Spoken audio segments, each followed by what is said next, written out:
A'udhu billahi minash shaitanir rajim. Bismillahir Rahmanir Rahim. Dear students, Assalamu alaikum.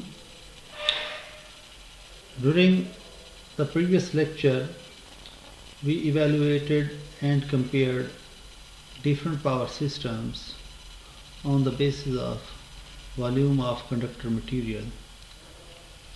These systems include DC system, 2-wire, 3-wire and 2-wire midpoint earth, and AC systems, single phase, 2-phase and 3-phase systems, and their results has been tabulated as shown in the diagram. These results gives us a clear overview regarding economical aspect of power system when compared with the 2-wire DC transmission system. It is evident from the table that there is a great saving in conductor material if DC system is adopted for transmission of electric power. However, due to technical difficulties, DC system is not used for transmission. Considering the AC systems, 3-phase system is the most suitable for transmission due to two reasons. Firstly, there is considerable saving in the conductor material, and secondly, this system is convenient and efficient. We can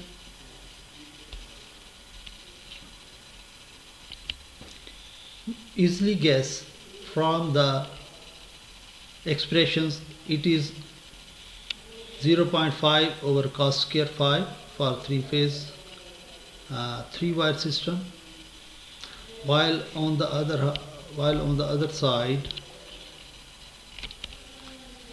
rest of all the expressions are more than 0.5. It is 3-phase 4-wire system 0.58, 2-phase 3-wire system is 1.457.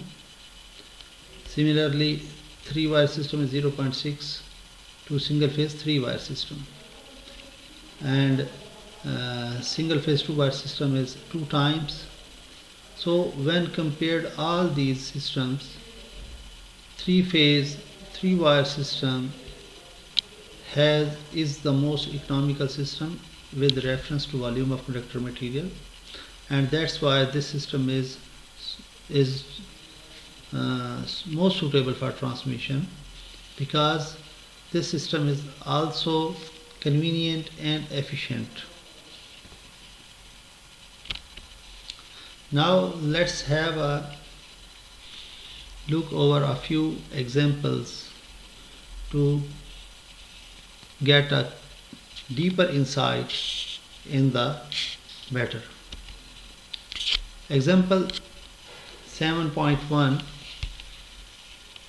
which states that what is the percentage saving in the feeder copper if the voltage in a 2-wire DC system is raised from 200 volt to 400 volts for the same power transmitted over the same distance and having same power loss. We have to find percentage saving in the feeder copper, and both systems are 2-wire DC systems. We will sketch these systems as in diagram 1 and 2. However, we have to compare these systems for percentage saving in feeder copper when voltage used in the system 1 is 200 volt, while the terminal voltage used in the second system is 400 volt. As we already know that as the voltage is increased, there is a saving in the copper of the system. So in this case, the other information given is the power transmitted over the same distance, that is the distance of the two power systems is same, and the power transmitted is same in both the cases. On the while in the second option they have also made it clear that both systems have the same power loss. So we will solve this examples and this example by considering these two informations given. Now the power transmitted in the case in the figure 1, in the case 1, we can say that P is equal to V1 into I1, as the voltage is 200 volts in this case. So the power transmitted is 200 I, while the voltage in the second case is 400 volts. So the power will be V2 into I2, and that is 400 I2. As I had already made it clear that the information given is that power transmitted is same in both the cases. So the expression 1 will be equal to the expression 2, and now when we compare these expressions, we get a relationship between the currents in the system 1 and the 2. System 2 current I2 is equal to 0.5 I1. That is, the system 2 will carry half of current as compared to the system 1 in this case. Now the second condition given was both systems have the same power loss. So power loss in the 200 volt system will be 2I1 square R1. Power loss in the 400 volt system will be 2I2 square R2. Now as we already know that I1 is equal to 0, I2 is equal to 0.5 I1. So putting the value of I2 in this expression, we get the power loss is equal to 0.5 I1 square into R2. Since both the system has the same power loss, so we will equate this equation with this one. So 2I1 square R1 is equal to 0.5 I1 square R2, and after solving we get that the ratio of R2 to R1 is equal to 4. That is, the resistance of the second system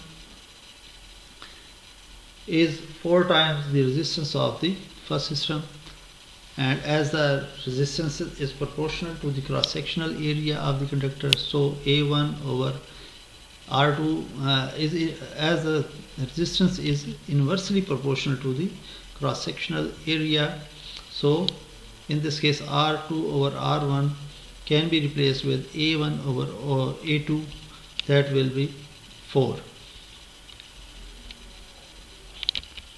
Similarly, we can say that as the cross-sectional area increases, we can increase the voltage, so that's why A1 is proportional to V1 and A2 is proportional to V2, and the expression may be rewritten as V1 over V2 is equal to 4.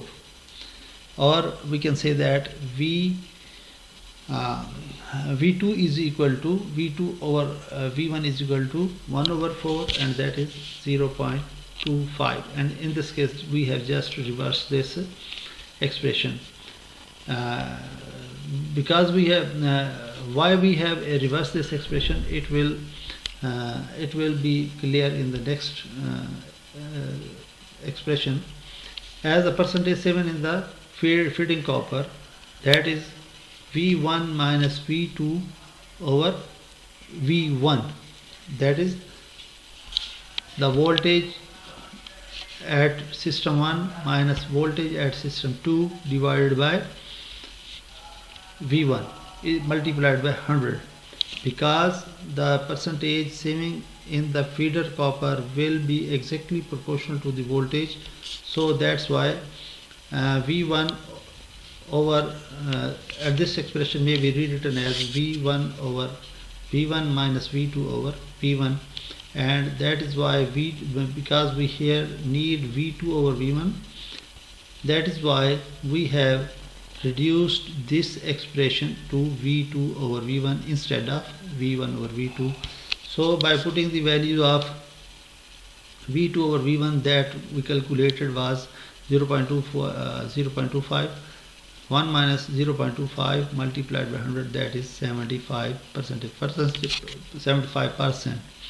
So in this case we can say that as we increase the voltage to 400, we have a percentage saving in the feeder copper as 75%. Thank you.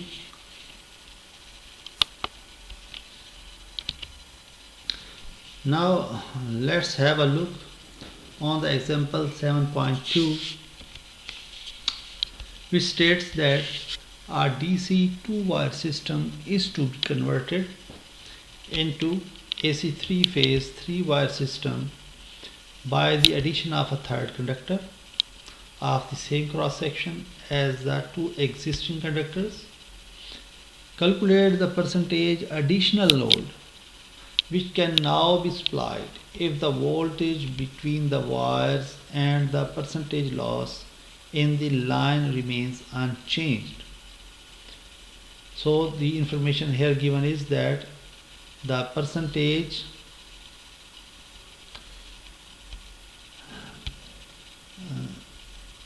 we have to calculate the percentage additional load that can be supplied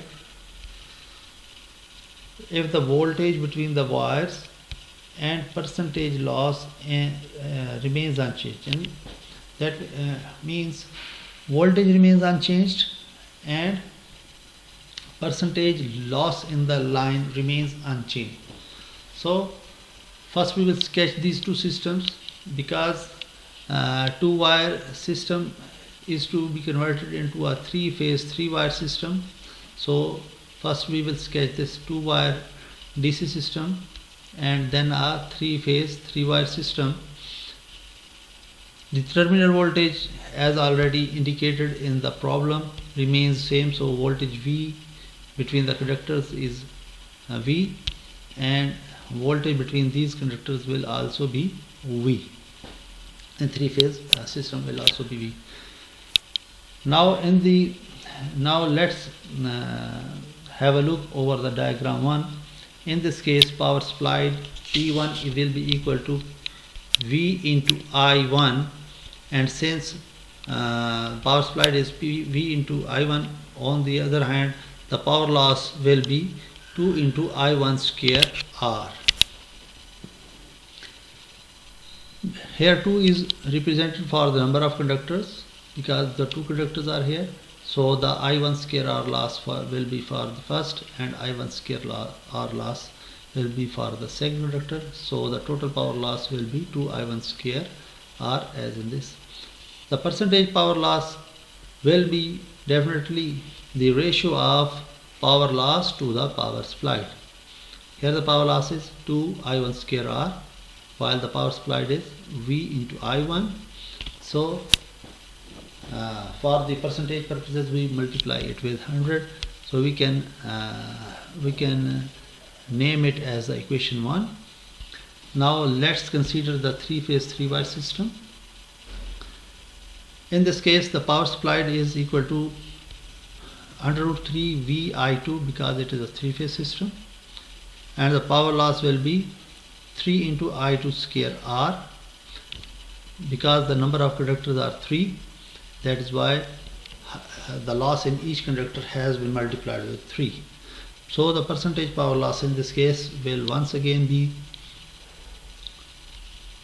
the ratio of power loss to the power supply multiplied by 100. Then we can rename this expression as a 2, since the percentage power loss in the two cases is same as indicated here, and the percentage loss in the line remains unchanged. So we will equate these two expressions.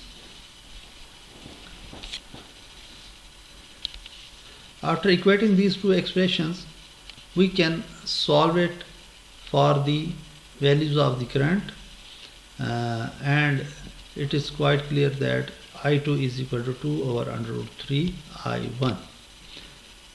Now we compare the power supplied in both the systems. So P2 in the power supplied in the system 2, that was under root 3 VI2. P2 over P1 will be under root 3 VI2 over P1, that was taken from here V into I1, and this expression will reduce to 2. After putting the values of current, this expression will reduce to 2. So in this case P2 is equal to 2P1, which means that the system 2 will carry double the power as compared to the system 1. That is additional power which can be supplied at unity power factor in 3-phase 3-wire system is 100% more.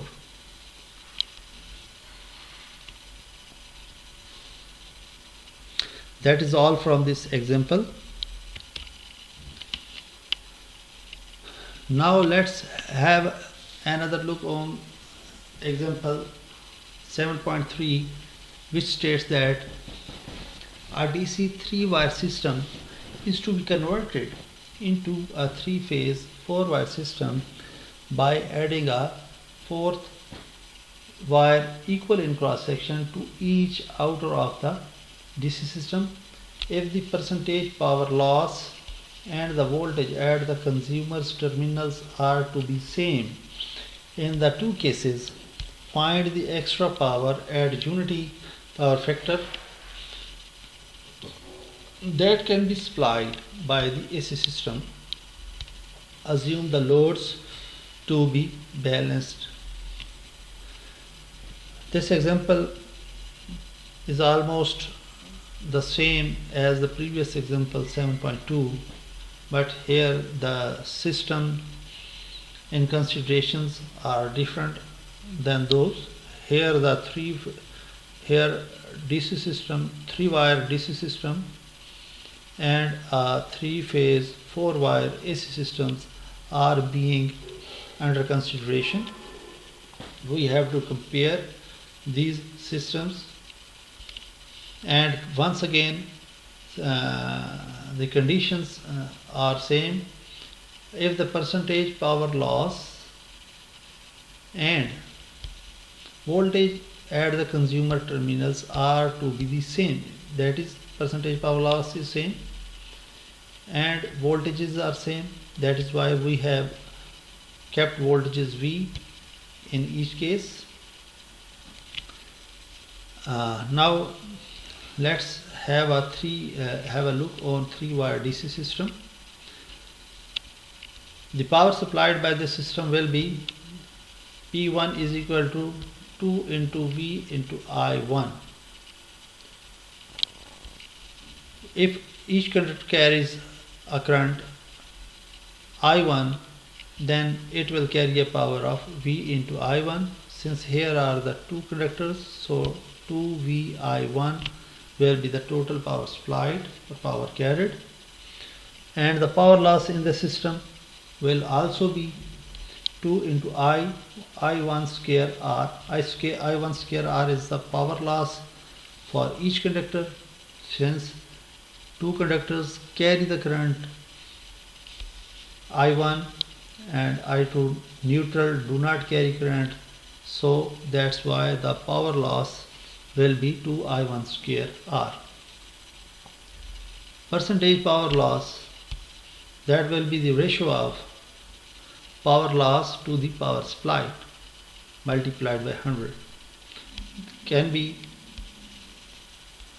denoted with expression 1, equation 1, Now we can calculate the power supplied and percentage power loss on the same conditions as calculated in the above for the three-phase 4-wire system. Power supplied in this case will be 3 into Vi2 because each conductor carries power I2 and the load is balanced. So the power carried by conductor 1 is Vi2. There are 3 conductors, so that's why we have multiplied it with 3 Vi2. Power loss will be 3I2 square R because there are 3 conductors. So the power loss will be 3I2 square R. Percentage power loss will be equal to power supplied divided by power loss divided by power supplied multiplied by 100. Now we can rename this expression as the 2, and since the percentage power loss is the same for both the systems, it has been told in the conditions. If the percentage power loss and voltage at the consumer's terminals are to be same in two cases, so we will equate these two expressions as under, and we'll calculate the value of I1. I1 is equal to I2. After calculation it can be cleared that I1 is equal to I2. Now we can compare the powers in both the systems. P2 over P1 will be equal to 3V I2. This is the power in the three-phase system. P1, this is the power in the two-wire DC system as calculated here above. So after putting the value, after equating I2 equal to I1, we can calculate it to be 1.5. So P2 is equal to 1.5 P1. Here we see that the power supplied by the system, three-phase AC system, that is being named as P2, is 1.5 times the power supplied by the three-wire DC system, which is termed as P1. So it is quite clear here that the DC system carries less power as compared to the AC system. Okay, thank you class. Allah Hafiz.